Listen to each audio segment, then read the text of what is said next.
आप सबको नमस्कार, सत श्री अकाल। आज पूरा देश देख रहा है, हमारे देश का किसान कड़ी ठंड में रात को आसमान के नीचे खुली सड़क पे सो रहा है। ये सोच के सारी रात नींद नहीं आती। आज कोई भी देशभक्त ये देख के चैन की नींद नहीं सो सकता। ये लड़ाई सिर्फ हमारे किसान भाइयों की नहीं है, ये हम सब की लड़ाई है। जरा सोचिए, जो 2 वक्त की रोटी हम खाते हैं वो हमारे किसान भाइयों की मेहनत की उगाई हुई होती है। हम सबको इस लड़ाई में अपने किसान भाइयों का साथ देना है। कल पंजाब के मुख्यमंत्री ने मुझ पे आरोप लगाए कि दिल्ली में मैंने ये काले कानून पास कर दिए। इतने नाजुक मौके पे भी इस तरह की गिरी हुई राजनीति कैप्टन साहब कैसे कर सकते हैं? ये तो तीनों केंद्र के कानून हैं। जिस दिन राष्ट्रपति के इन तीनों कानूनों पे दस्तखत हुए थे, उसी दिन ये तीनों कानून पूरे देश में लागू हो गए। अब ये किसी राज्य सरकार के ऊपर नहीं है कि वो इन्हें लागू करेगी या नहीं करेगी। अगर राज्य सरकारों पे होता तो देश भर से किसान केंद्र सरकार से बात करने के लिए दिल्ली क्यों आते? वो अपने अपने राज्य के मुख्यमंत्रियों से मांग करते। ये कानून केंद्र सरकार लाई है और कोई भी राज्य सरकार इन कानूनों को ना तो रोक सकती है और ना पास कर सकती है। अब सवाल ये है कि जब कैप्टन साहब को ये बात पता है तो फिर उन्होंने मुझ पर ये झूठे आरोप क्यों लगाए? इसका एक बहुत बड़ा कारण है।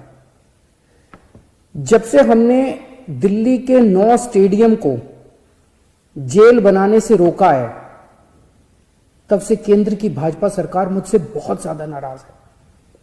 केंद्र सरकार का पूरा प्लान था कि जब किसान दिल्ली आएंगे तो उन्हें इन 9 स्टेडियम में डाल देंगे।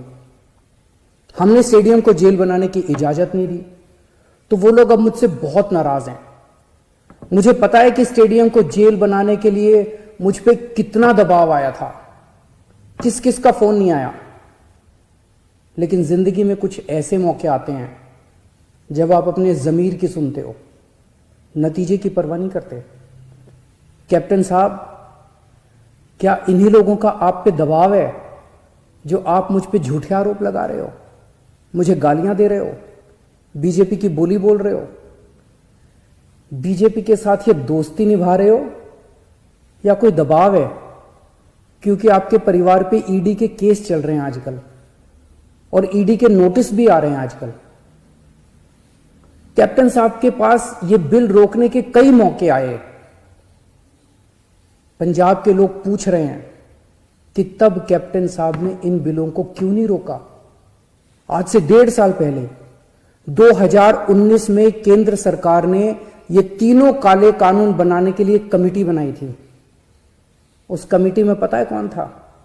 उस कमेटी में कैप्टन साहब थे। कैप्टन साहब, पंजाब के लोग आपसे पूछ रहे हैं कि आपने उस कमेटी में इन काले कानूनों को क्यों नहीं रोका? आपने कमेटी में एक बार भी इन काले कानूनों का विरोध क्यों नहीं किया? आपने बाहर आके लोगों को क्यों नहीं बताया कि केंद्र सरकार इतने खतरनाक कानून बनाने जा रही है? कैप्टन साहब, आपके पास 1 नहीं, 2 नहीं, 3 नहीं, इतने मौके आए जब आप इन बिलों को रोक सकते थे। आज पंजाब का किसान आपसे पूछ रहा है कि आपने ये बिल क्यों नहीं रोके?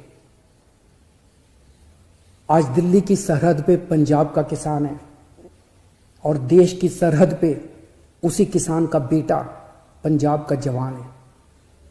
अभी कुछ दिन पहले पंजाब के एक किसान सरदार कुलवंत सिंह जी दिल्ली की सरहद पे बैठे हुए थे और खबर आई कि उनका 22 साल का जवान बेटा सुखबीर सिंह बॉर्डर पे देश के लिए शहीद हो गया।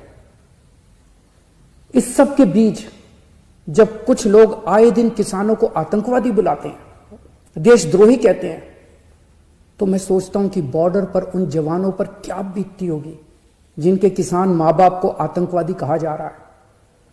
आज हम सबको तय करना होगा कि हम देश के किसानों के साथ हैं या उन्हें आतंकवादी कहने वालों के साथ हैं। मेरी सभी देशवासियों से अपील है कि हर देशभक्त किसानों का साथ दे।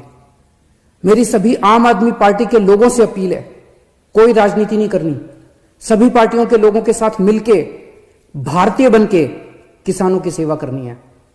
राजनीति करने को पूरी जिंदगी पड़ी है, अभी बस सेवादार बन के सेवा करो। हमें इस इनकलाब का ना राजनीतिकरण करना है और ना इस इनकलाब का राजनीतिकरण होने देना है। मेरी केंद्र सरकार से अपील है कि किसानों को सभी मांगे किसानों की तुरंत मानी जाएं और एमएसपी की गारंटी को कानून में डाला जाए। जय हिंद।